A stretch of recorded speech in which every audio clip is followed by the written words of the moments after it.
G'day guys, welcome back to the Supercoach YouTube channel. Today we will be reviewing round 22, discussing some big outs. There are some big injuries for the last 2 weeks. And yeah, just talking general Supercoach stuff, captains, loops, all that sort of good stuff. For me this week, I scored 2,700 on the dot, which was a good score, moved me up to rank 469. Yeah, not bad. I think I thought this would be the last green arrow I have all year. But now with Grundy being injured and out for next week, I think I might see another one next week. We'll see how we go.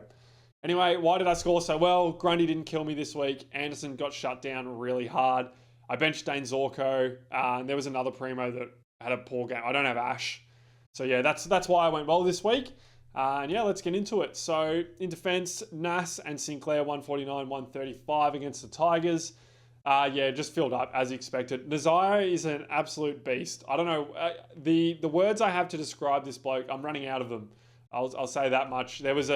He kicked a goal where the commentator said this was intentional. Now, I don't know much about the way that a ball bounces on specific kicks like Jordan Lewis claimed he did. He's the expert, obviously. I'm an accountant. He's an AFL player, so, obviously he's the expert. But he kicked the snap, and it bounced on the point post and then bounced in because that apparently was just how the ball was going to bounce. And the suggestion was that he did that intentionally because he wouldn't have the distance to kick it through on the full, which is, if that's real, that's just madness to me. But anyway, Nazire's a freak. Yeah, and him and Sinclair just filled up. I think Sinclair had a mostly uncontested, so probably would have liked a little bit of a larger score really from those numbers generally, but that's what happens when you're predominantly uncontested. Whitfield, 99. Would have expected a bigger fill-up given this was against North. And Ash got hard tagged and had an absolute stinker. So, not sure why this happened. I think Whitfield is an enticing starting option next year. I've been talking about next year a lot in the last few weeks. But anyway, it's just always on my mind. So yeah, that was all good for Whitfield. Has a great matchup this week in the Suns. So, looking for a bit of a bounce back in the sense. Rosie, 112, was really good against the Dockers. Kicked a nice goal when he was swung forward when the coach needed a captain's goal, and that's what he got. So, yeah, love Connor Rosie. Hope he stays at halfback. But to be able to throw a guy forward like that, who's a very capable halfback and then can just go forward and kick a goal in the clutch is pretty crazy, to be honest. And then McKercher, 118. Really lucked out here, to be honest. So I put Dane Zorko on the bench because I thought he was going to be a laid out, and I wasn't sure I would be around to check if he was going to be a laid out because I was going to the Melbourne game and I was out for brunch beforehand and all that sort of stuff. Sorry, this was on Saturday. Well, I don't know why I did this. I thought he was going to be a laid out, or I thought he'd be subbed out or something like that. Anyway, he scored 71. He was going on fire early, but then had a 50-metre penalty against and a bunch of clangers. But McKercher had the hardest matchup for halfbacks. Yeah, the Giants are the hardest matchup for halfbacks, and that's what McKercher was facing. Scored really well. I didn't watch a minute of this game. I don't have any more breakdown for you other than he scored well in a bad matchup. We'll definitely be starting Colby next year, I think, provided he gets through the preseason. And yeah, really nice score for him. And then Dale, 104, was on about 50 at quarter time against the Demons. He started on the wing, and I remember I said to my mate, I was like, is that Dale on the wing? That can't be good for the Supercoach. But anyway, had 50 at quarter time. Had a play where he got the kick in, then kicked it to someone, handball receive, kicked it to someone, handball receive, and then a kick inside 50, which I think was a score assist. So yeah, that was, even though my Demons were on the wrong side of that, it was an enjoyable watch. And then, yeah, I mentioned Dane before, had a poor 50-metre penalty and a couple of clangers. Probably going to line up like this again this week. I don't think Freo have been leaking too hard to halfbacks. I don't have any stats on that either, so I'm just gonna talk. But yeah, Marcus Bontempelli, 125, was wanting a little bit more. Bont was really good in this game. Like, him and Richards just absolutely killed us in the last quarter. They were outstanding. So I would have liked a little bit of a bigger score, but not complaining. He was really good. A 125 captaincy is very good in general. Probably, I think it's my second or third lowest captaincy this year, but I'm not really complaining. I know it sounds like I am, but I'm not. And then Dacos, 99. I had all the tools in front of me to not vice captain Nick Dacos. 5-day break for Collingwood. Clearly sore, managed during the week. All the signs were pointing to a lower scoring game for Nick Dacos, and I still put the VC on him because I thought that Collingwood would win, 1, and 2 would be a close game. Neither of those happened, which I'm not really complaining about, I must admit. But it wasn't good for Nick Dacos' scoring, so I wasted my vice captaincy, which is a shame. And then Dawson, 146 against West Coast. Don't know why I didn't just go Bont into Dawson.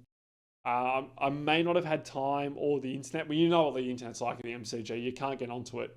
But yeah, I don't know if I would have been able to orchestrate that vice captain's loop. Actually, I wouldn't have had a loop, so I definitely wouldn't have been able to because Gross played. But yeah, Dawson was really good. Probably should have backed him in with the captaincy. But I really should have taken Nas as the VC. I said it was a good option. Anyway, enough rambling. Dawson was super good. The Weagles had a great game, to be honest. They were really good. That was their best game they played all year. Pressure was super good the whole game. But Dawson, Rankin, and Thilthorpe, who are all in my Supercoach side, which was great, stood up late and got the Crows over the line. So that was excellent for Supercoach. And then Butters, 130, was terrific against the Dockers. He just gets it done, man. He's just an absolute weapon, Zach Butters. And then Tom Green, really happy with this 120 because he was on about 20 at quarter time. And I was thinking that it was going to be a disaster game for Tom Green. I know the fantasy community were bashing him because he's had some poor scores recently. It looked like he was up for another poor fantasy score. But yeah, no, I pulled it through in the last 3 quarters. And then Brayshaw and Sarong, 110 and 131 against Port. Good to get a big Sarong game. He was excellent in the last minute. Contested intercept mark into goal assist on the game winner. That must have been about 30 points, I would imagine. And yeah, Brayshaw, just solid as always, gets it done. Excellent starting pick by those who picked him, including myself. Really happy with that one. And then LDU. Now, I'm going to preface everything I say about LDU with, I know what LDU's like. I owned him for the entire year last season. I know he does these things to you where he looks like he's going really well, and then he takes the foot off the gas. And he was on 70 at halftime, or 65 or something like that, and finished on 102. He did it to me again. I knew it was going to happen. I was saying to my mate, mate, I've gotten on LDU last trade, traded Chera out, had enough of him. He's on 65 at halftime. I'm going to get a massive score. Didn't eventuate. Unlucky is what it is.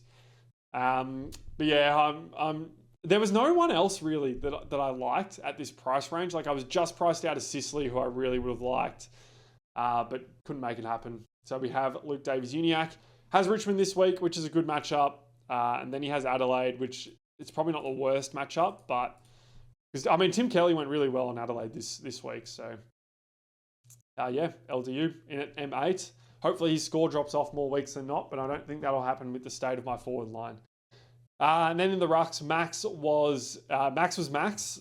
He was terrific, just absolutely destroyed English, to be honest, in the ruck contests particularly. Yeah, he was really good. Unfortunate that the Demons couldn't get the win, but I don't mind if the Dogs end up in the finals anyway. So, yeah, it is what it is.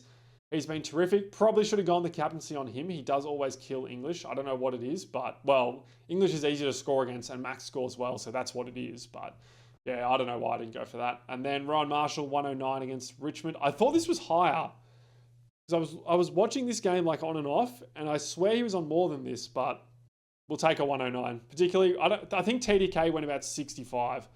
Full ruck as well. 75, yeah. So, I don't know. That guy's so checked out. Wouldn't be putting 1.7 million a year into him if it was up to me, but anyway. And then Baz, 141 against Essendon. I don't know why I didn't go for this guy either. I know I talked about him, but Essendon have no one around. And Merritt broke his hand. We'll talk about Merritt later. But yeah, I don't know. I should have gone for Smith. And then I guess I'll talk about Thilthorpe and Rankin as well. So Thilthorpe got cleaned up by Duggan, and I don't know how he passed the concussion test, but he did. And he came back out and he was an absolute beast. He was just marking everything, kicked some big goals at the end.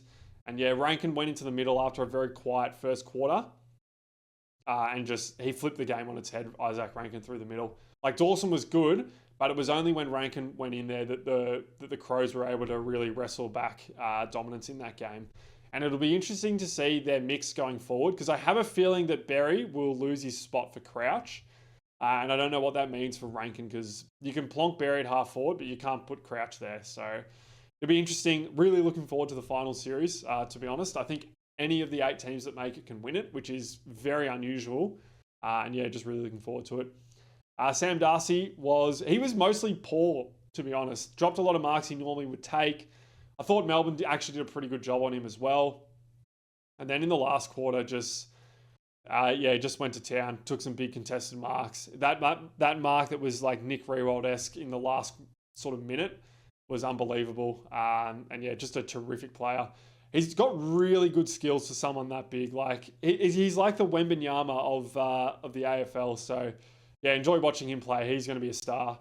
And then Petrarca 65.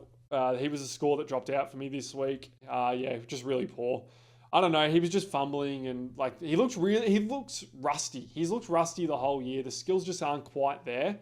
And I don't know if that's just because he's lacking confidence. Like there's a heap of those guys at Melbourne who are lacking confidence at the moment. And I don't know if that's what Christian's going through, but yeah, hope he bounces back next year. I may be sucked into starting him again if he looks good in the preseason. Assuming he's at Melbourne, he's obviously linked to trades because half of Melbourne is. But anyway, I won't get started on that. And then Daniel 82 didn't watch this game, and I'm taking that against the Giants, to be honest. Tom McCarthy 80. He went to sleep in the third quarter, but he was quite good in the fourth. Like McCarthy's really good. It's sort of unfortunate he didn't fill up more in a matchup that was good, but we're not complaining, given the alternative was Zorko. So that was the team for this week. Captains, vice captains this week. I think I am going to go. Well, I'm going to go Bonds. If I had Richards, I'd probably go there. And then it's got to be Nazire against Essendon, right?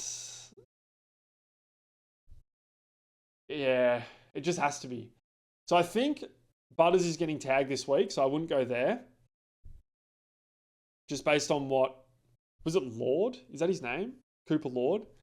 What he did to Anderson. I don't love the Freo boys in this one. I could go Sinclair as well. Could go Gawn against Meek. Although Meek was very good on Thursday. Dacos against the Crows. I might avoid that given he looks pretty sore. Yeah, I think I'm going to go this way. We're going to go Nas into Bond. Oh, you could also go Dawson, I think. Or Riley Philthorpe, because he'll be on Darcy Moore, who's just barbecue chicken at the moment. So yeah, they're my options. I'm going to go with Nas into Bont. That seems like a tried and true strategy that, to be honest, I don't think it would have failed once in the last 4 or 5 weeks, but yeah.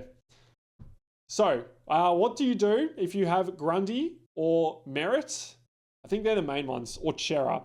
So if Chera's not named, I think you cut your losses, and if you have a trade, I'd be moving him on over Merritt and Grundy. It sounds like both Merritt and Grundy are going to play in round 24. What's Merritt's matchup? Carlton. Oh, he could get tagged in round 24 though. Merritt's dealing with the tags all right though. So, like he got tagged this week by Mullen and he still had a 123, I think. So, yeah, I could see why you'd want to trade out Merritt as well. If you've got all 3 of them, I'm definitely holding Grundy, provided you can field 20. Well, if you've got all 3, it doesn't matter, but provided you can field 23, I think I would, or 22, I think I would hold Grundy.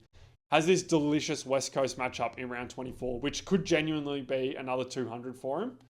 And to be honest, scoring 400 points is worth missing 1 week, if we're going to be real, because you've got a ruck against West Coast.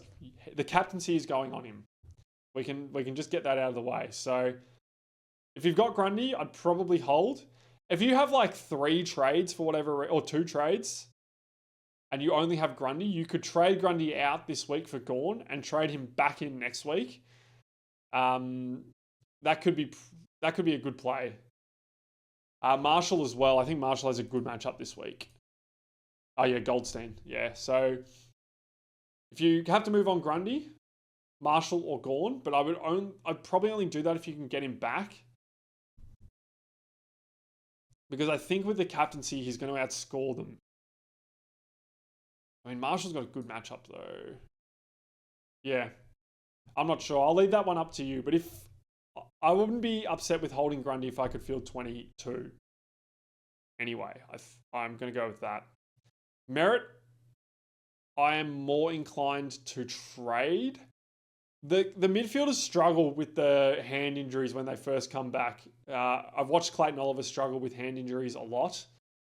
So I would be inclined to say that Merritt is a trade if you have the trades available. If Chera plays this week, you just play him. I'm trying to think if there are any other injuries. No, there's not. Still wouldn't trade Petrarca if you didn't have to. I would only be using trades on injuries at this point, unless you have like a heap of them. But yeah, that's how I'm going to line up this week. Let me know how you went in the comments below. Who are you thinking of for your captain's options this week? And yeah, I'll see you next week for what will be the second last episode of the year. So I think for the last episode, I will do like a full year recap. I probably won't speak too much about what happened during the week unless I have like a massive rise or something, which I'm thinking is going to be unlikely. But yeah, I think once we get to that point, no one's as interested in what's happened in the week rather than maybe like more of a full recap of the season and what we're looking for in next season. So thanks for watching, guys. Let me know how you did in the comments and I'll see you next week. Bye, guys.